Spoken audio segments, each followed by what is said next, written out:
tuning in today, everyone. I just want to let you know my book is out and available on Amazon and Barnes& Noble. The name is Parents, Our Greatest Teachers. And now, back to our episode. Hello, everyone. This is your host, Alex Valgood, and this is Leap of Health. And today, I am super excited to have Lesha Nelson. She's also a podcaster. Her podcast, it's called Nurturing Resilience, which is so cool. Please check that out. I'll put the notes on our show notes. And she's also a occupational therapist, and she's working in a busy neurorehabilitation unit with both adults and pediatrics. She's specialized in holistic trauma release techniques, nervous system regulation techniques, womb healing, and birth imprinting and repatterning, which is like so cool. Today we're gonna be talking about womb healing, but before that, Lesha, tell us a little bit about your story and how you got to this point in life. Sure. Thanks for having me on. First off, I'm really excited to be here too. So I ended up in occupational therapy school. I was a little bit older compared to everyone else, but it took me a while after my undergrad to kind of figure out what I wanted to do. And I knew I wanted to work in the medical field, but I also really knew I wanted something more holistic. And I found occupational therapy. So I went through school, and as I finished school, it was about a year out when I went and had a session from an osteopathic doctor, an osteopath, and he did craniosacral on me. And it blew my mind. It was an amazing session. Now I know at the time I did a lot of emotional processing, a lot of somatic release. And that's what opened the door for me to start learning craniosacral therapy, and dove in head first, started taking all the classes and courses that I could find here in the United States, eventually opening up my own practice and stepping away from the pediatric hospital where I was working. And then randomly, my husband was kind of going through his own transformation and his own huge change. And we ended up in Australia to learn a modality called the spiral. And it was there that I started mentoring with a woman to do womb work, and spent a year under her wing, understanding, mentoring, learning all about the womb. And that just opened up another whole door for me, where I was really combining my work with what I learned in occupational therapy school, the nervous system, what I'd learned from craniosacral, what was more the somatic and emotional processing, and the bodywork piece, and then the womb piece just opened up this whole other door of womb healing, birth imprinting, trauma resolution for the womb space. And that's awesome. Where I am. That's where you are. Yes.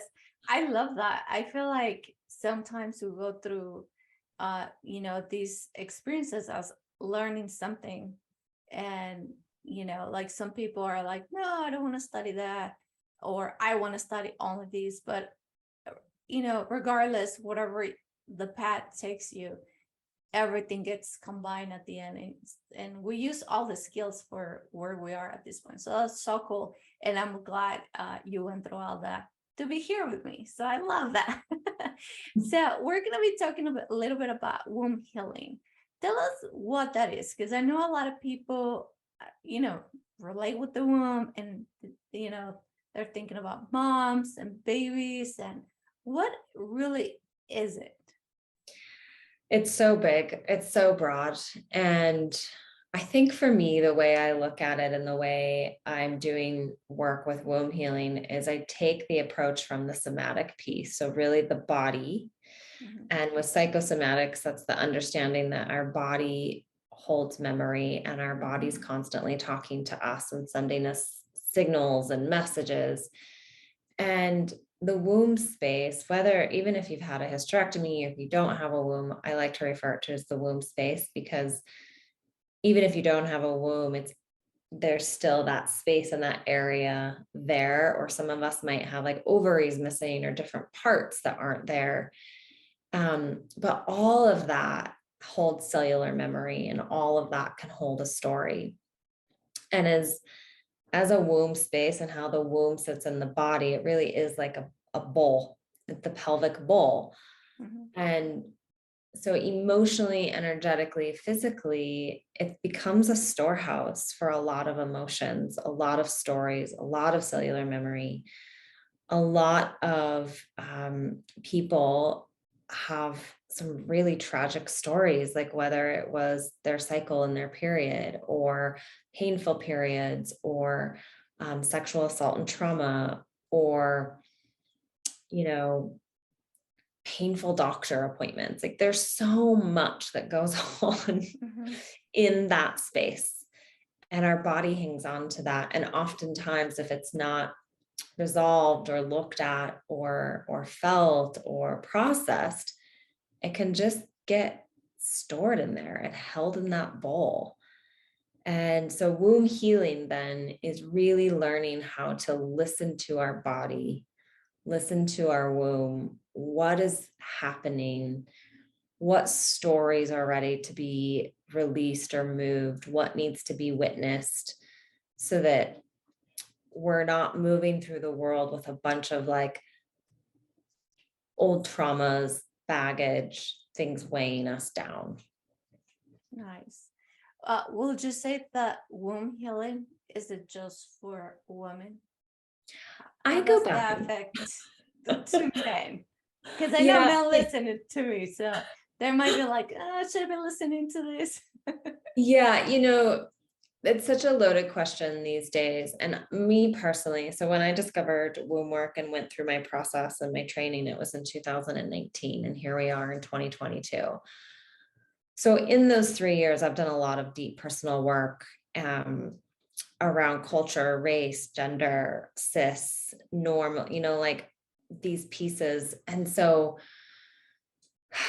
it's for me, it's finding a language. And if it fits and if it resonates for you, if something's pinging your body and you're going, yeah, something's here for me, I'm gonna pay attention. Like you don't have to identify quote unquote as a woman. Mm.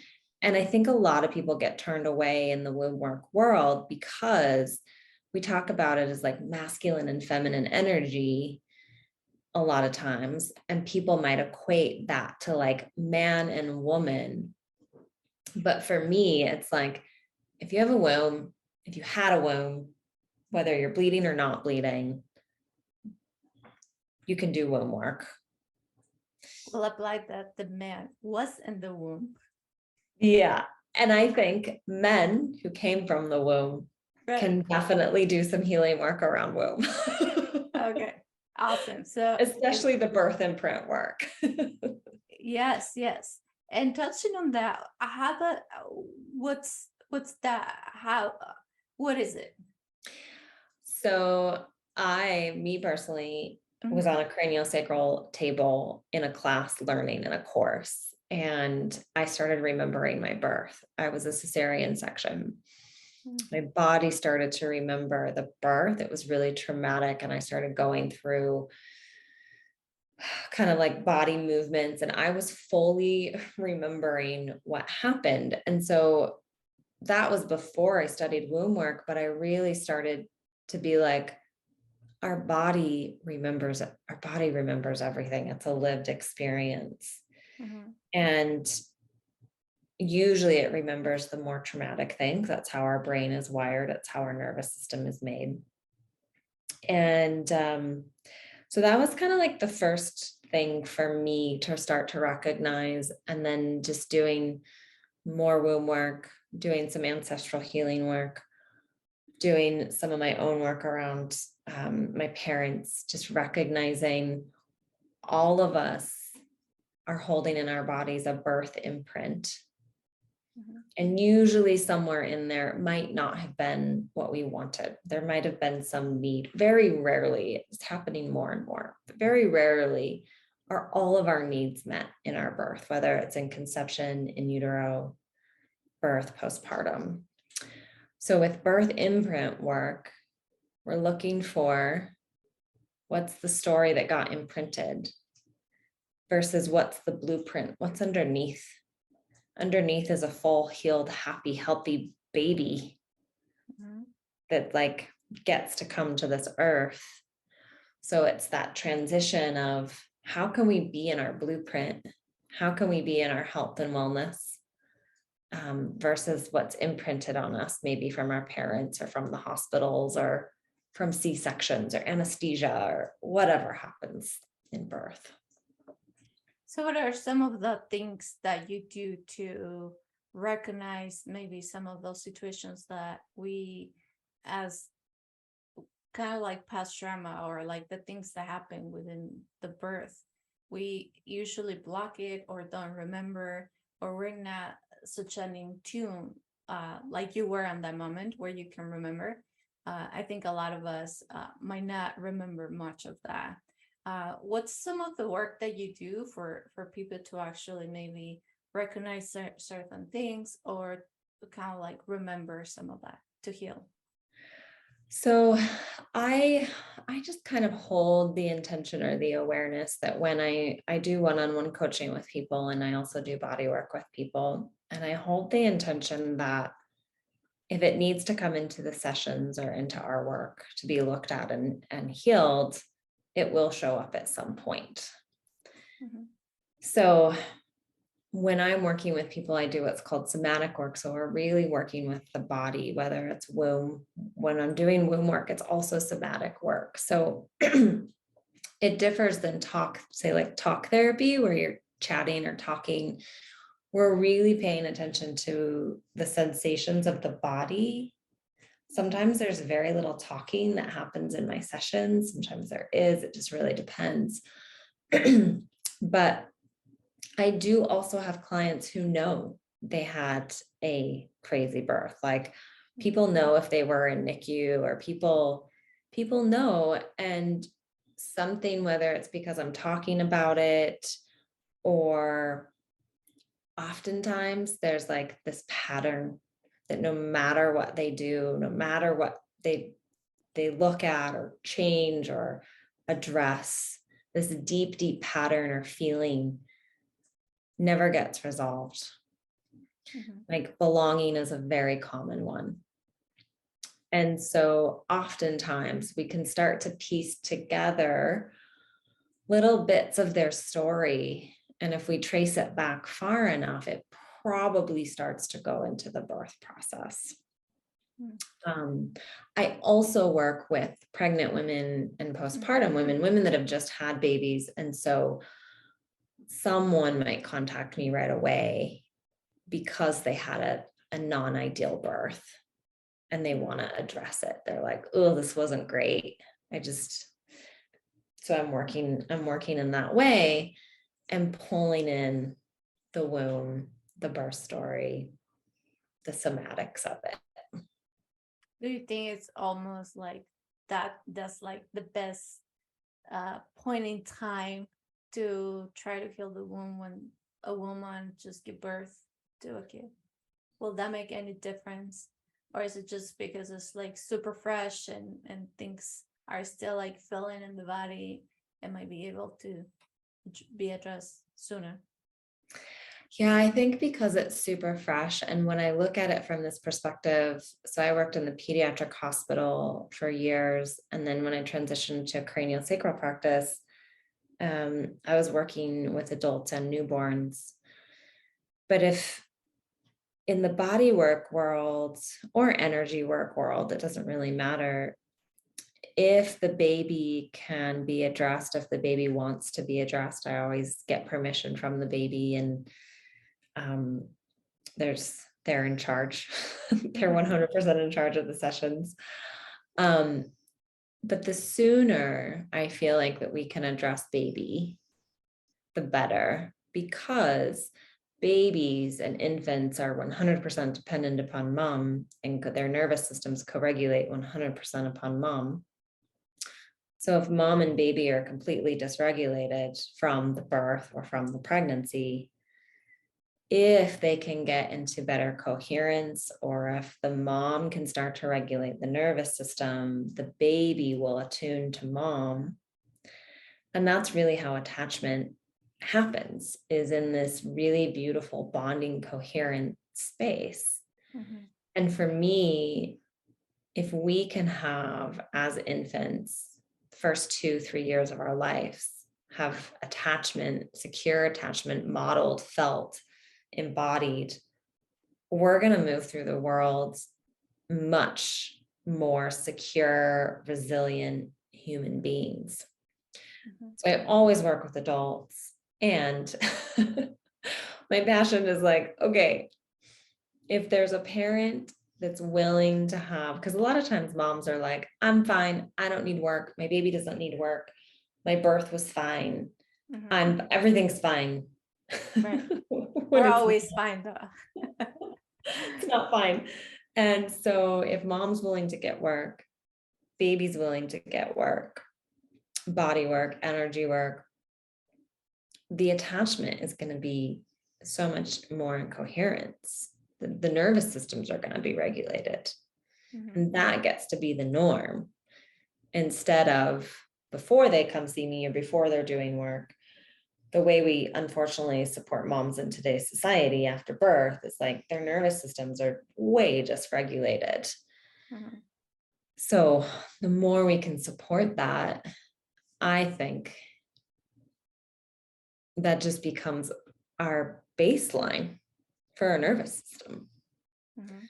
So in my birth example, being a C-section birth, coming into this world with mass amounts of adrenaline, Mhm.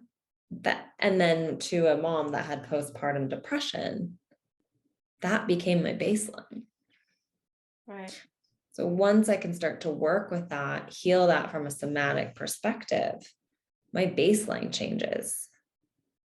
Mhm. And I can start to move through the world a more regulated, more secure person. Yeah.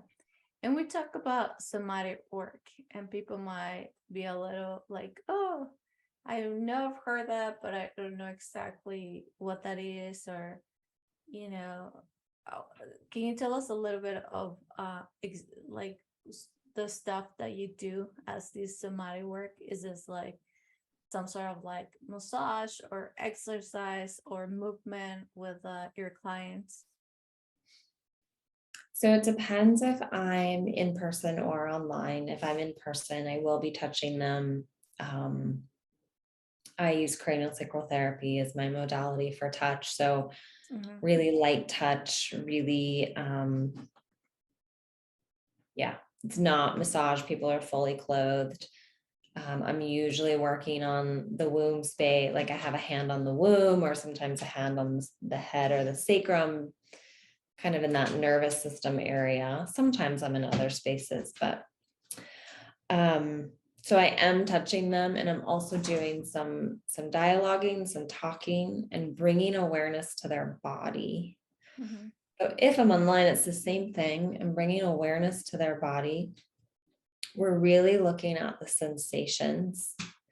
So somatic soma literally means body. Body. Mm-hmm. So somatic processing is like, what is the process of the body? And so the number one question I get asked is like, well, what do your sessions look like? And that's the hardest thing for me to answer, Yes. because no one session is the same, because everyone has a different body. Everyone has a different ability to notice their senses in their body. Mm-hmm. Some people have that skill very well. Some people, it takes a little bit more practice to come into the body and notice like, oh, like right now, and your listeners can do this right now. It's just like, if you bring awareness to your internal state, which is kind of hard because my dog is pacing over here. What do we notice? What's alive for you? And I notice like my throat's a little dry. My belly feels a little warm. Mm-hmm. And so as a practitioner, if we were working with something or working with a story, like what it goes into, well, what do you notice in your body as you tell that story? Mm-hmm. What's happening at the felt sense? Does your body, and we get curious, and we get inquisitive, and sometimes it might lead to some inner child work, like an inner child piece, like a memory of an inner child shows up. Sometimes it's like the sensations need movement, and so clients will start to do some movements. Sometimes we need to say something or express something. Mm-hmm. So we're just really allowing, in somatic work, the body really guides the session, Mm-hmm. really tells us like what's happening here, and what's here, and let's just be with it. Yeah, for sure. So what are some of the things that your clients come to you to heal with the womb? Yeah, a lot of them are women that just feel really disconnected. They just feel really disconnected from their body. They feel really disconnected from like being a woman. They feel really disconnected from their sensuality or sexuality. They feel really exhausted or depleted or flat a lot. Um, Maybe there is a history of birth trauma, of them giving birth, Mm-hmm. it being traumatic. Maybe like irregular cycles and periods or painful periods. Women will come to me around that. And conception, like women who want to get pregnant, women that want to conceive consciously, meaning they want to work through the trauma that they're storing before they get pregnant, Right. so that the theory being that baby doesn't take on what mama's storing in the womb. Mm-hmm. So you work with also, we were talking about postpartum trauma and all these difficult births. You work with a woman for like depression or anxiety. I do. And I do quite a bit of screening because I'm not a therapist, and I like to make that very clear. And Yes. I also really like it, depending on what's going on, if they are also receiving therapy at the same time. Mm-hmm. Some therapists, and it's starting to change, are starting to understand somatics and including that in their therapy, which is great, because then we're getting mind and body, Mm-hmm. which really is what trauma is a separation of mind and body. And so I do work with women though that have had like postpartum depression, postpartum anxiety, maybe because of the birth, maybe just because they're exhausted and depleted, Mm-hmm. maybe because of previous stuff coming in. That's awesome. And you also mentioned you work with kids. Mhm. How do the parents know that the kids need some wound work? Because maybe the kids are fine, or are they acting up? Is that what they maybe bring them? If I'm seeing kids in person, it's usually like my baby won't stop crying and I don't know why. Okay. Mm-hmm. Like my baby is fussy and I can just tell that they're not settled. Mm-hmm. Or my baby has really bad colic, or my baby has really bad reflux. My baby isn't breastfeeding and I don't, like, we've tried everything. It's like, and usually there's usually something that like a complicated pregnancy or a complicated birth or complicated aftermath. Like there's usually something. Something. Babies don't really come to this planet messes. It's like we cause them the mess Right. through our interventions or through what we're trying to do. And I do also, I don't know how open your listeners are, but I will do like distance energetic healing sessions on babies as well. So I'm trying to think of things recently, like babies that maybe have had NICU stays and they're just unsettled. and working through mom to do more distance work, and also just talk to mom, because a lot of time mom is holding whatever baby's holding and vice versa. Of course. Yeah. Yeah, that's great. Why do you think womb healing is so important? It's a beautiful question.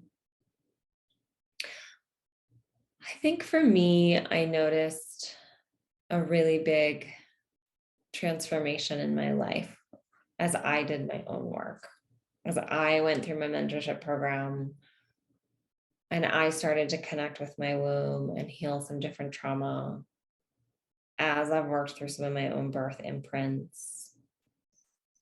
My life has like actually really changed from one of kind of just pushing through life, maybe a little bit disconnected, not super excited. Like life was okay, but I wasn't like effervescent or like excited about my job. And as I've done my womb work, I've gotten much more connected to my body and much more in my body. I used to live like out here, out and outer, outside my body. And I feel like I just am kind of like, when I listen to my womb and I listen to my body, it really kind of puts me more on the right path of what I want and supposed to be doing. I don't know if that makes any sense, but I kind of just was like moving through life and went to OT school because that's what I was supposed to do. And I loved it, but I literally went to grad school because that's what my brother and sisters had done. Like, and it was a transition to craniosacral and then a transition even more so into specialized craniosacral. But it was through the womb work where I was like, this is what I want to do. And I'm going to follow that because I'm being told to by my womb. I'm being like, my intuition is telling me this. My body is telling me this. So I'm going to follow it and trust it. Versus like what society says to do. So just much more connected to myself and like the wisdom of my own body. That's what I listen to now. Yeah. You talk about disconnection with your body. How does that look? How does that look on some of your clients that come to you and they might not even know it's a disconnection? Yeah. I would say that most of us live our life outside of our body, really, if not just in our minds. Like we're so up in our head and we're just constantly thinking and we're constantly planning and we're constantly doing. And for me, when I come into the body, it's more about like what's actually happening right here and now in the presence, like right now. And how can I show up in conversations in the present moment and be in that space right now instead of planning the next thing or thinking about what I just did before here. And, you know, people that live outside of the body, I live outside of the body still sometimes. There's no way a human can be inside the body all the time. Right. Like there's just like, that shouldn't be the goal. But just kind of like floating through life, no awareness of the present moment, very little awareness of the sensations of themselves, maybe some depression, maybe some anxiety.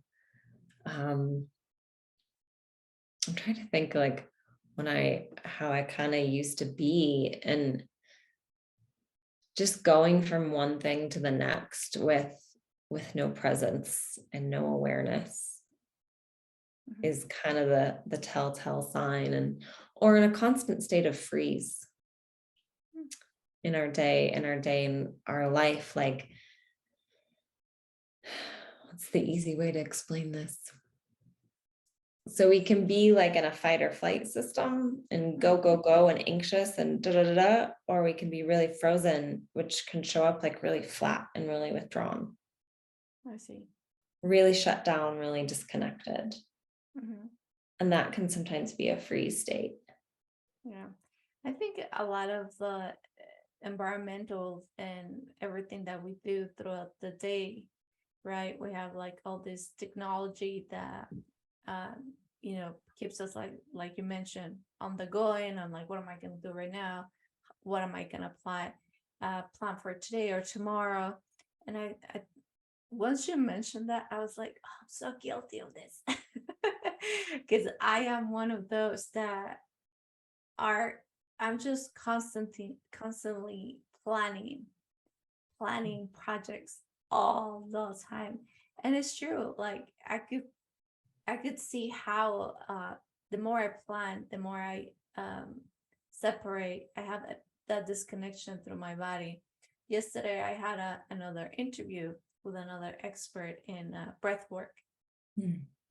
and we did a little exercise, and we did like a 2 minute, you know, breath work, and it was so cool. Like sometimes we need those reminders of like even just take a breath. It's so crazy. And it brings us really back to our body. So yeah, definitely this whole disconnection that we're not even aware we're disconnected. It's kind of insane. So I like that there's out there so many modalities and things that we can do to kind of like bring us back to our body and how we feel, and even like the same, right, just stop and smell the roses sometimes. Mhm, mhm. Yeah, I'm a pretty active person, and I had a back injury earlier this year. And so the only thing I could do for movement was walk. Mm, So it was springtime here. I live in Utah, and I would just go walk around the neighborhoods. And I started to smell flowers. I started to like walk in the rain. I started to like it really forced me. I thought I lived my life pretty mellow and, and slow. And then this happened, and I was like, oh, I'm going a whole nother level. But it was amazing. I noticed like the whole trajectory of how spring flowers bloom here. I've lived here my whole life, and I could have never told you like first this, then that, and it's like just now I know because I slowed down, I observed, I was like smelling them, taking photos. mm-hmm, The whole nother way of being in my body is just taking that time to look at a flower, breathe, feel the rain. And I do that in the shower. Like one of the questions I get asked a lot is for people that have not done any of this work, like where do I start? mm-hmm, Take a shower and notice the water on your head and how often, like in a 5 or 10 minute shower, can you feel the water and be with the water on your head? And when it's not on your head and when it's on your arm, or are you going in and out of like, when I get out of the shower, I have to do this, or like, oh, I can't believe I had that conversation with that person. And then you bring it back to the water on your head, like mm-hmm. really feeling it, just making the shower a moment of pleasure and pause and awareness. It's really simple. Mm-hmm. It can be done a couple times a week really easily. Yeah, I love that. That's a really simple thing to do, and it's a great example of how to bring yourself back. Is yeah, even as when you're taking a shower, you're thinking about like, oh my God, I'm running late. I gotta do this. I gotta do that. I gotta do my hair once I'm done, and you're not even noticing anything that's happening within the body. And I Nothing. gotta say, water, to me at least, it brings this whole thing of not only cleaning your body, but like just having this cleanse of everything, from a bad day, from all these pressures and things that you go through the day, I think a shower is like a really great thing to reset. And what a great thing to do. Nobody can say, I don't have time to come back to my body, right? Everybody takes showers, hopefully, at some time. So I think, yeah, that's amazing. Yeah, for everybody that's listening, I think if you are not sure whether you're disconnected or not, I think doing like simple exercise like this, I think are great to bring our you know our minds to actually recognize and be aware of our body. What are some of the other tips or recommendations you do for your clients as you're doing the womb work? For womb work, I really like to get them started just paying attention to that part of their body. So there's a few like simple things. Abdominal massage is amazing. It's a great way to connect to the body. And I just ask, I tell people like get a simple oil or some lotion and just start to make contact with the womb.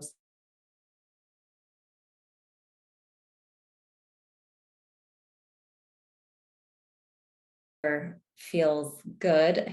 Oh, you froze your back. There you are. Okay. So I was saying abdominal massage, and just rub the belly. The other thing that's super, super simple is just throughout the day, just rubbing the hands together until they're nice and warm, and we can tell that there's some good kinetic energy flowing through there. I'm just placing your hands on your womb, which sits right above that bony protuberance called your pubic bone. Just right above there, and closing your eyes and just sensing what's going on underneath the warmth of my hands. What's there? Just being curious. And I really like the acronym RAIN. Recognize the sensations, recognize what's there, recognize your womb. Allow. So whatever sensations are there, might be numbness, tingling, there might be some emotions like, this sucks, or I'm angry right now. It's like, we're just going to allow it to be there. Oh, now I'm blinking the eye. Oh, inquire. Like, is there anything this part of my body needs? Is there anything that I can do? Is there anything it would like? If this part of my body could talk, what would it say? If my womb could talk, what would it tell me? And then nurture. So if your womb says like, I'm sore right now, or I'm angry, or I don't want to talk, or whatever it is, it's like, okay, well, how do we nurture that? How do we hold space? Like, okay, you're uncomfortable, you're having cramps, whatever it is, like, how can I nurture it? How can I be with it? Does it want to continue to be held? Does it want to heat pack?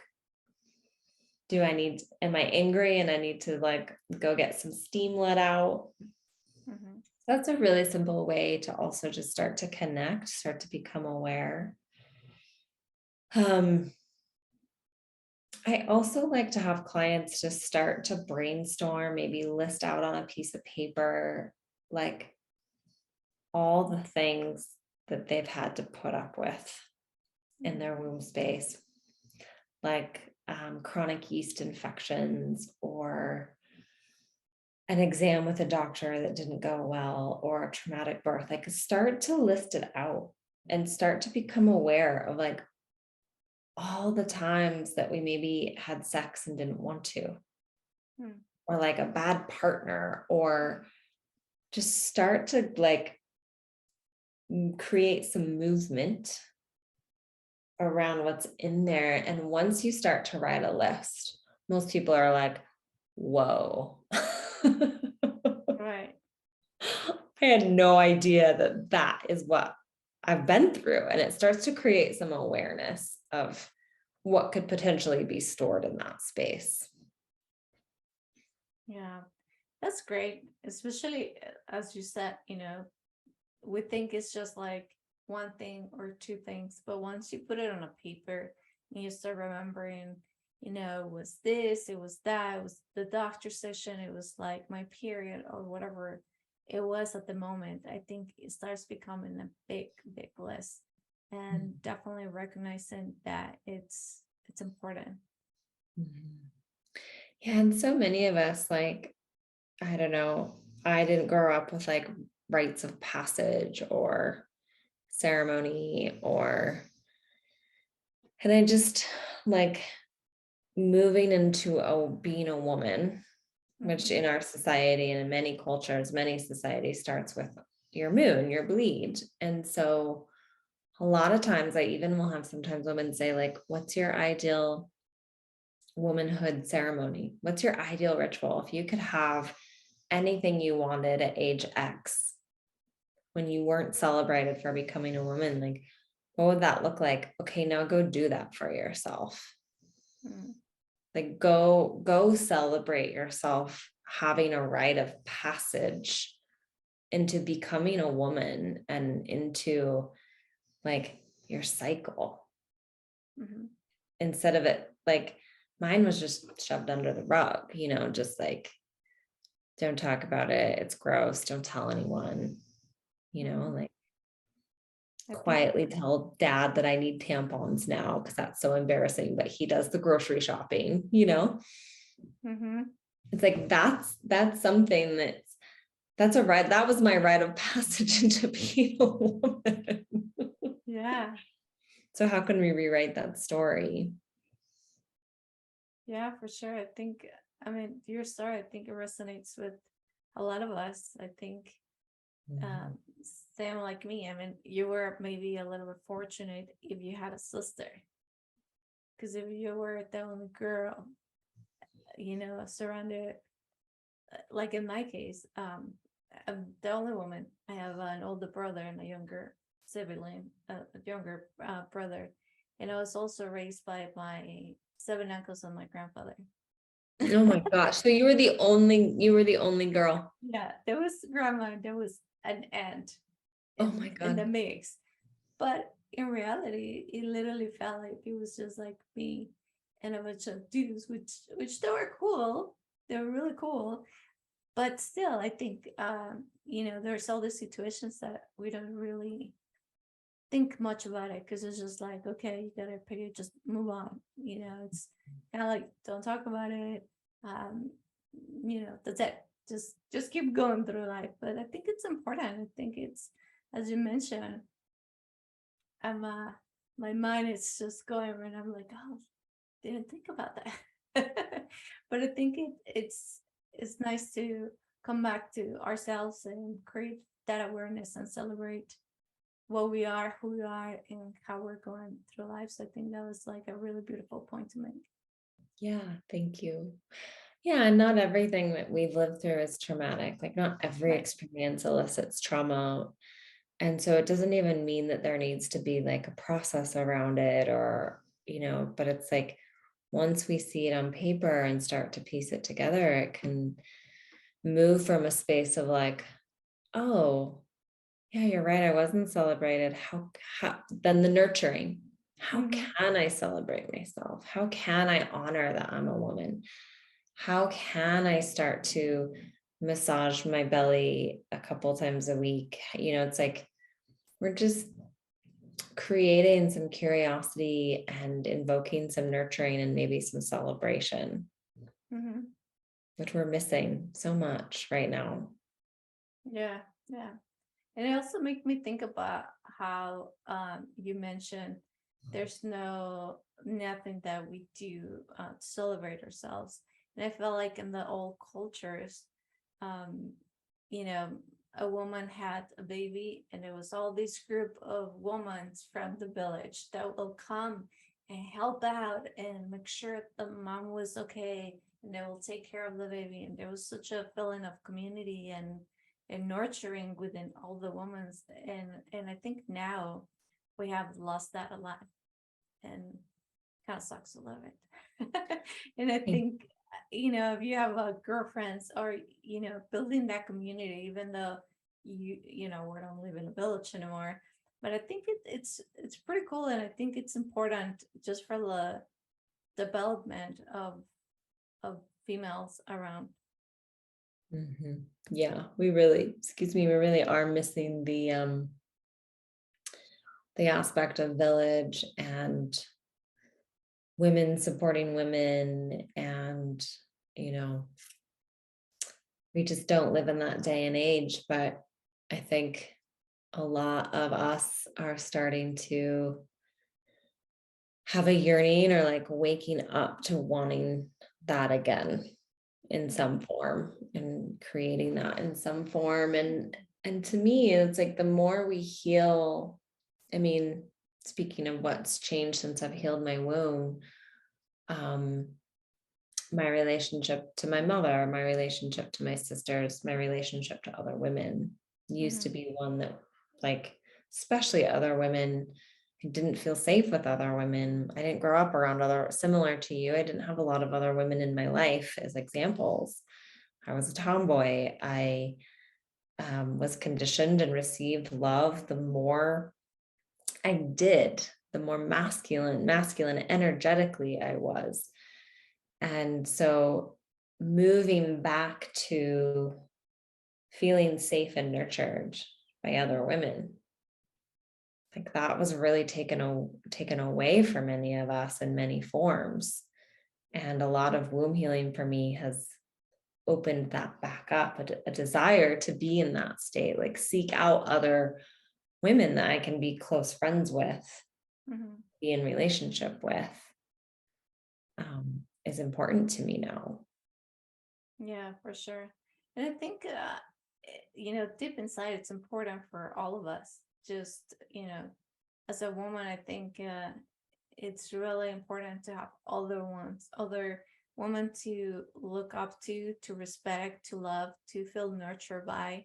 Uh, you know, I know being with Ben, it's good, and we have husbands or boyfriends or all these other relationships, but it's such a different dynamic when you find a good community of a powerful woman that can support you and talk to you and understand the ups and downs of life and cycles, because we go through a very specific cycle that the men go towards it too, but not in the way we do. So I think it's really, really cool to have. Yeah, I agree. Well, this has been so amazing. You have given us so much good information. We had no clue when we got into this conversation. Now we know a lot about the womb and the connection to our own bodies. So I think it's really great and beautiful. So I thank you for all that. If anyone wants to talk to you or have any other questions, or they're curious about what you do, where can they find you? My website is usually the best place, which is my name, leshanelson.com. On there, I have a lot of information about the different services that I'm offering, whether it's through more the nervous system or the womb work or the birth imprints. If you are local, I do some sessions, but you usually have to be pregnant or have a baby to see me. Right. And my podcast is another great one, Nurturing Resilience. And I think last I'll mention, I'm way more active on Instagram over Facebook. So check me out on Instagram. I like to do lots of stories. I have a lot of fun on Instagram. I like the whole photo thing. I'm sold on that. We all do, for sure. And I will put all her information in the show notes for everybody, so you guys can connect with her. If you guys need to know anything else about my podcast, you can find me on alexbolgood.com. You'll find my Facebook, Instagram, YouTube, Twitter. Everything is there. Also, remember, my book is out. You can buy it on Amazon and Barnes and Noble. It's called Parents Are Greatest Teachers. And if you like it, leave me a review, send me a DM, and let's keep on talking. Thank you, Lesha, for being here today. And thank you, everybody, for listening. Have a blessed day. Thank you so much. Thank you. Bye.